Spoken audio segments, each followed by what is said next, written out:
Power 3 news కి స్వాగతం. Valluru foundation ఆధ్వర్యంలో నిర్వహించిన కవి సమ్మేళనం మానవ హక్కులు ఆర్టికల్ 1921 పై వివరిస్తున్న సామాజిక ఉద్యమకారుడు కొలకనూరి నవీన్ కుమార్ ప్రజలు ప్రశ్నించే తత్వాన్ని అలవాటు చేసుకోవాలని, మన హక్కులను మనం ప్రశ్నించడం ద్వారానే సాధించుకోవచ్చని, స్వేచ్ఛగా జీవించే హక్కు, ప్రశ్నించే హక్కు ప్రతి ఒక్కరికి ఉందన్నారు. తెలంగాణ ప్రభుత్వంలో GCS Valluri foundation and Sri Pragati foundation chairman మా అన్నగారైనటువంటి విఆర్ శ్రీనివాసరాజు అన్న గారికి, అదేవిధంగా శ్రీమతి కాచే కృష్ణవేణి గారు యాంకర్ వారికి, అదేవిధంగా నీరాటి సుధాకర్ గారు GCS Valluri foundation working president గారికి, అదేవిధంగా వేదిక ముందున్నటువంటి అతిరథ మహారథులందరికీ పేరు పేరున హృదయపూర్వక ధన్యవాదాలు తెలియజేస్తున్నాను. ఈరోజు మనం గమనించినట్లయితే కవి సమ్మేళనం సమాజంలోని మానవ హక్కుల యొక్క పాత్ర.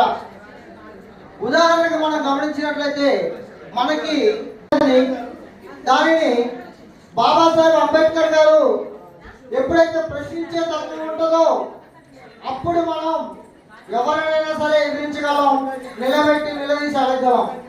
ఇప్పుడున్నటువంటి ఏవైతే ప్రభుత్వాలు ఉన్నాయో భారత రాజ్యాంగాన్ని తుంగలోకి తొక్కి వాళ్ళకి నచ్చిన విధంగా వాళ్ళకి నచ్చినట్టు హామీలని ఇస్తూ వాటిని తుంగలో తొక్కి జనాలను మోసం చేస్తూ వచ్చాయి. సరే, మనకున్నటువంటి హక్కులేంటి? వాక్కు స్వేచ్ఛ హక్కు, జీవించే హక్కు. ఆర్టికల్ 19 and 21 ఈ రెండు హక్కులు మనం చదివితే మనకి సమాజం మీద అవగాహన ఉంటుంది. చదువుకున్నటువంటి వాళ్ళు కూడా ఆ విధంగానే ఉన్నారు, చదువు రాని వాళ్ళు కూడా ఆ విధంగానే ఉన్నారు. కాబట్టి మనం ప్రశ్నించే తత్వాన్ని ప్రతి ఒక్కరూ అలవాటు చేసుకోవాలి.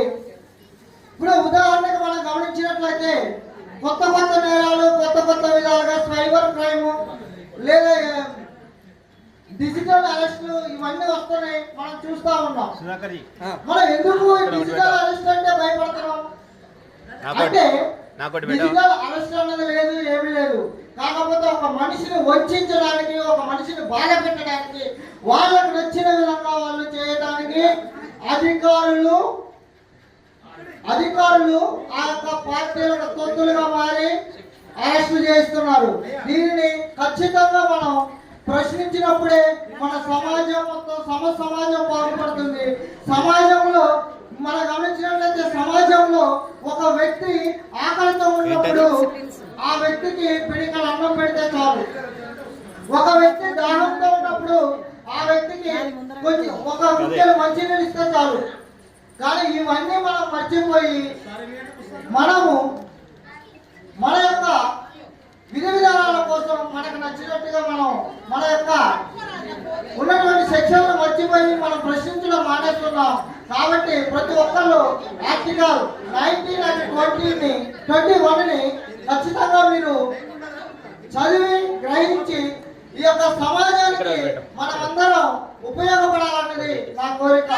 జై భీమ్.